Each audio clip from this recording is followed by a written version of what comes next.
Assalamualaikum warahmatullahi wabarakatuh. Waalaikumsalam warahmatullahi wabarakatuh. Terhormat Pak Riswanto selaku Kepala SMP Negeri Sari, serta rekan-rekan calon guru penggerak angkatan Kabupaten 3. Sebelum kita melaksanakan wawancara sebagai salah satu tugas demonstrasi kontekstual dalam modul 3.1, perkenalkan dulu saya Syahdan Mubarak, instansi dari SMP Negeri 2 Purwosari, calon guru penggerak angkatan 6, dan di sebelah saya silakan perkenalan Bapak. Saya Heri Subono, calon guru penggerak angkatan 6 dari SMP Negeri 2 Purwosari.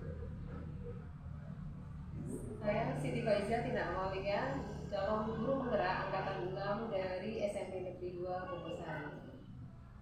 Saya Yulfa Basuro, calon guru penggerak angkatan 6, instansi SMP Negeri 2 Purwosari.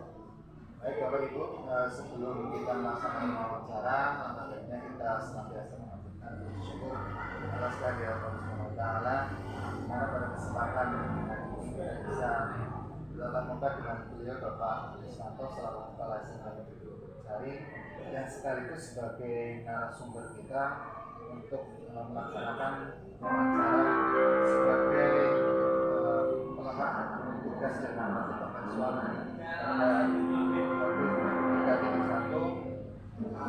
dengan materi pengambilan keputusan berbagai nilai-nilai kebajikan sebagai adapun tujuan yang dapat diperoleh. Yang pertama adalah kita sebagai calon guru penggerak dapat melakukan suatu analisis atau penerapan proses pengambilan keputusan berdasarkan pengetahuan yang telah dipelajari tentang nilai-nilai kebajikan universal. Di tengah-tengah kita sudah ada Bapak Riswanto selaku Kepala SMP Purwosari. Beliau yang nantinya akan menjadi narasumber kita untuk kegiatan wawancara. Selamat pagi Bapak, bagaimana kabarnya Bapak? Bagaimana kondisi sekolah Bapak?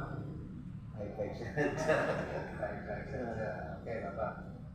Tentunya Bapak sebagai pimpinan di SMP 2 Purwosari sekaligus pengambilan kebijakan tertinggi di SMP, tentunya tidak lepas dengan suatu masalah, di mana masalah itu ada yang bisa dikategorikan sebagai dilema etika dan bisa dikatakan sebagai rujukan moral. Kira-kira Bapak selama ini langkah Bapak dalam identifikasi permasalahan antara dilema etika dengan rujukan moral itu dengan menggunakan teknik yang bagaimana? Terima kasih atas kesempatan untuk bertemu saya, dan terima kasih pada Bapak Ibu calon penggerak, dan kita semua di dalam kesehatan. Ya, kaitannya dengan tadi apa yang ditanyakan pada sebelum, bagaimana cara mengidentifikasi dengan permasalahan kaitan dengan pernikahan. Yang pertama adalah melakukan satu pengamatan. Pengamatan ini baik secara langsung, yang kedua bisa menggunakan checklist kegiatan. Itu cara-cara untuk mengetahui adanya mengidentifikasi permasalahan. Terima kasih Bapak. Tadi Bapak menyampaikan dengan sebuah metode pengamatan dan kehidupan keseharian di dalam sekolah. Tentunya dalam Bapak menghadapi situasi ini kan merujuk ke pembinaan yang berlaku. Pembinaan kita itu di mana kondisi situasi permasalahan itu ada suatu situasi di mana ada benar dan benar. Jadi ada dua kepentingan yang sama-sama benar, sehingga perlu suatu keputusan yang Anda harus bisa mengambil dari kejadian tersebut. Dalam menjalankan pengambilan keputusan di sekolah Bapak, terutama dalam kasus-kasus yang antara benar dengan benar atau sering disebut dengan benar, ada dua kepentingan yang sama tentunya juga. artinya kepentingan itu kepentingan yang sama-sama. Nah, menurut Bapak sendiri, bagaimana cara pengambilan keputusan yang Anda ambil ketika menghadapi situasi di mana suatu keadaan itu benar dan keadaan yang satunya adalah tidak? Yang pertama harus memanggil yang bersangkutan untuk mengetahui titik permasalahan apa yang dihadapi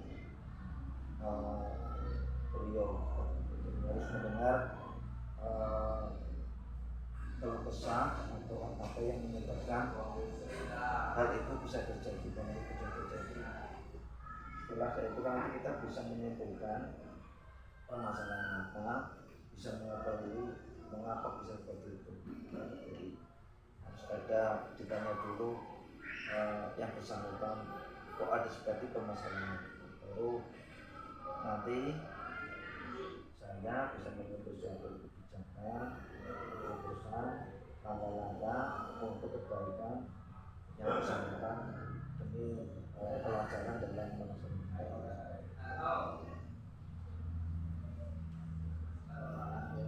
Untuk pertanyaan ketiga silakan dari Ibu Yulma, Ibu silakan. Melanjutkan pertanyaan dari Pak Sakrul nih Pak.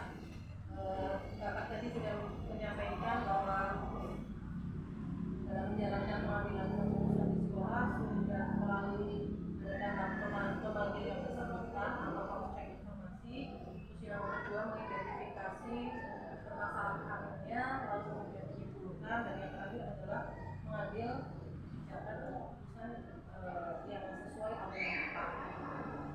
Nah, yang Bapak lakukan selama ini, prosedur seperti apa yang biasa Bapak lakukan secara detail Pak? Langkah-langkah pengambilan keputusan yang tadi Bapak sampaikan bisa diuraikan lebih detail Pak? Ya langkahnya tadi yang pertama jelas pemanggilan, yang kedua sambil berkomunikasi. Kalau saya panggil prinsip itu tidak ada sistem pembinaan, tapi kita sistem saya itu ada silaturahmi. Karena kalau nanti namanya pembagian kelihatannya kurang kekeluarganya kurang, tapi saya sering mengambil satu nomor itu sudah kekeluargaan. Jadi tidak mengambil satu pembinaan satu, tapi kekeluargaan tidak harus di ruang kantor atau di ruang khusus, tapi dimanapun tempatnya yang bisa untuk berkomunikasi dengan orang tersebut. Itu saya rasa seperti itu untuk menghindari hal yang kepenak. Sehingga nanti kalau kita terlalu serius di satu ruang kepala sekolah, nanti bagaimanapun orang akan dikira ini ada kesalahan yang besar gitu. Tapi kesalahan besar kalau kita bisa dimanapun tempatnya, yang penting pas berdua, saya yakin yang bersangkutan lebih netral, lebih santai, terus berani mengungkapkan, tidak ada rasa takut untuk menyampaikan hal yang dihadapi. Itu langkah tersangka yang selanjutnya dari itu contohnya nih kasus yang dilaporkan harus ada permasalahan dulu di mana setelah 1 bulan atau 2 bulan itu saya serahkan tidak tepat waktu gitu. Akhirnya saya dengan bincang-bincang ada apa sih permasalahannya, dan juga permasalahannya cukup kompleks di mana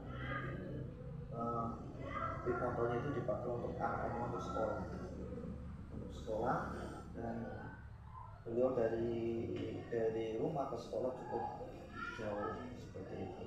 Dan dari titik permasalahan itu ternyata bisa disimpulkan karena permasalahannya kan kendaraan seperti itu, sehingga setelah mari ada barang-barang ada solusinya.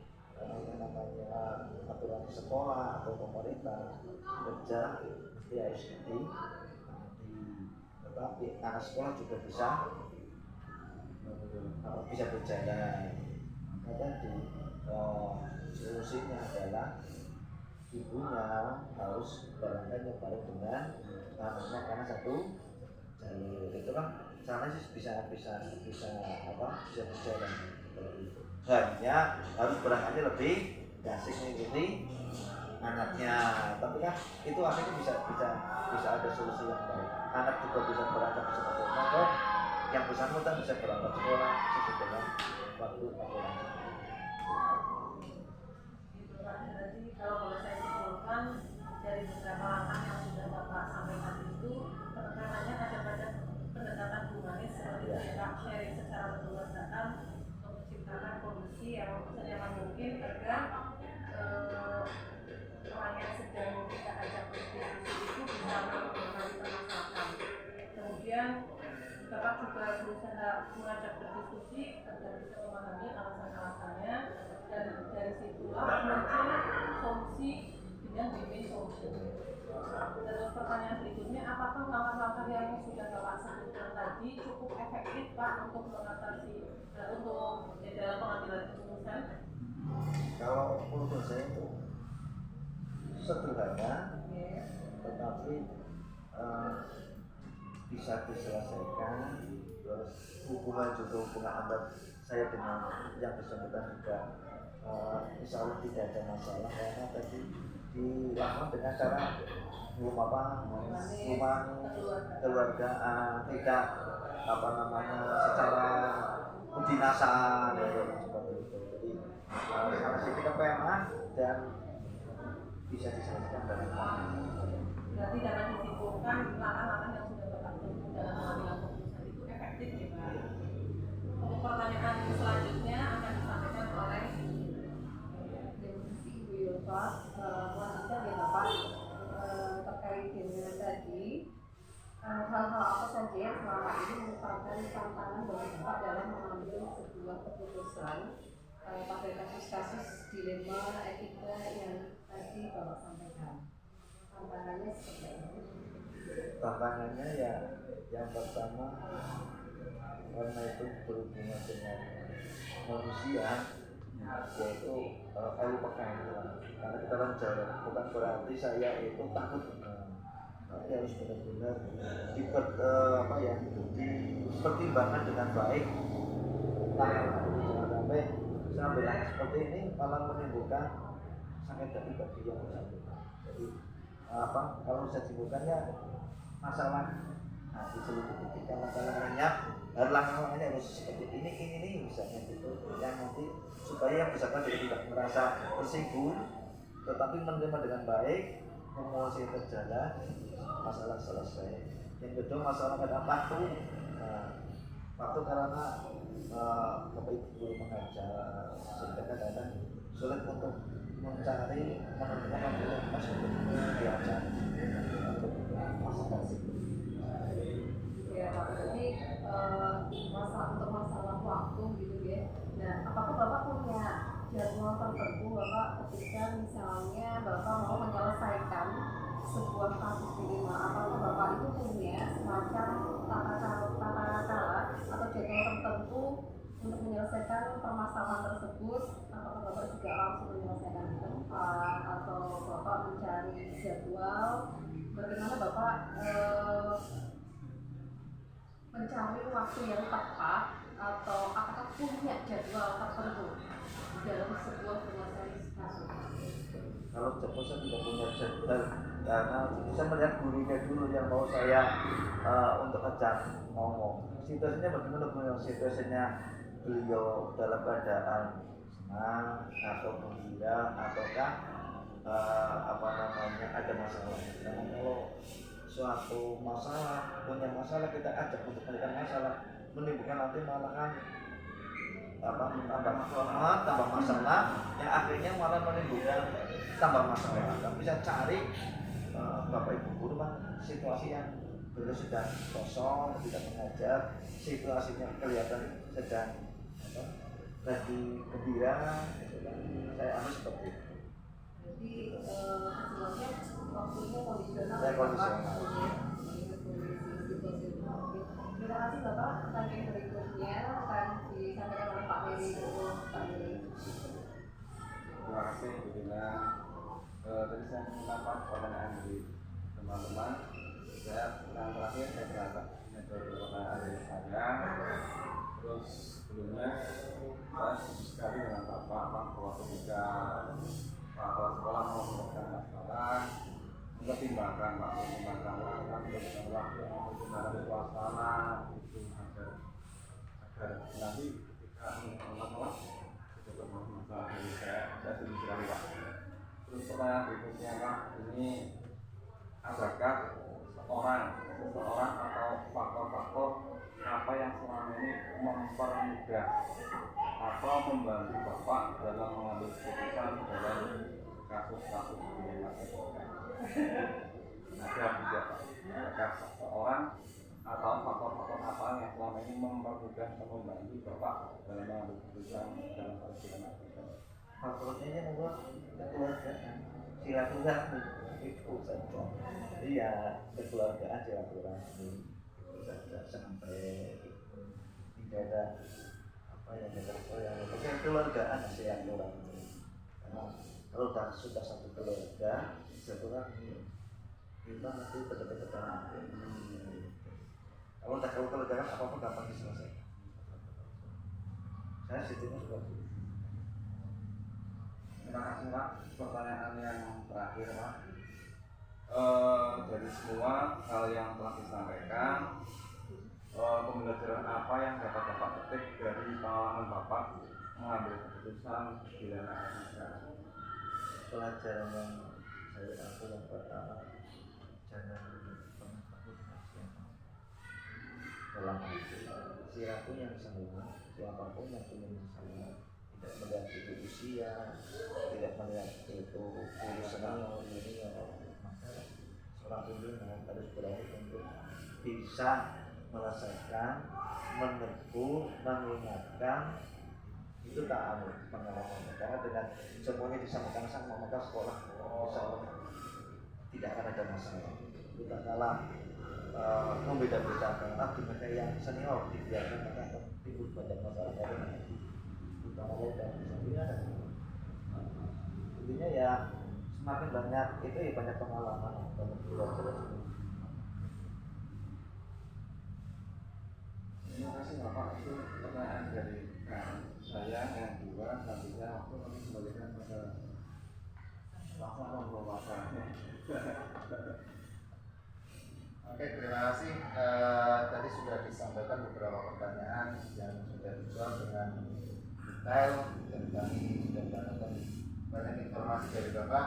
Terima kasih banyak Bapak atas waktu dan kesempatannya telah sharing berbagi pengalaman Bapak ketika menjadi seorang pemimpin. Mudah-mudahan di kesempatan ini banyak pengalaman ilmu yang bisa kami ambil, kami petik untuk bekal kami sebagai pemimpin cita-cita. Dan mohon maaf telah mengambil kesibukan Bapak pada pagi hari ini. Mudah-mudahan Bapak senantiasa diberi kesehatan. Terima kasih atas waktu dan kesempatannya. Demikian yang dapat kami sampaikan dari tim kami untuk wawancara tugas demokrasi kontekstual dalam waktu 331 pengambilan keputusan berbasis nilai-nilai kebajikan. Terima kasih. Saya akhiri. Assalamualaikum warahmatullahi wabarakatuh. Waalaikumsalam warahmatullahi wabarakatuh. Terus kamu Alhamdulillah sudah.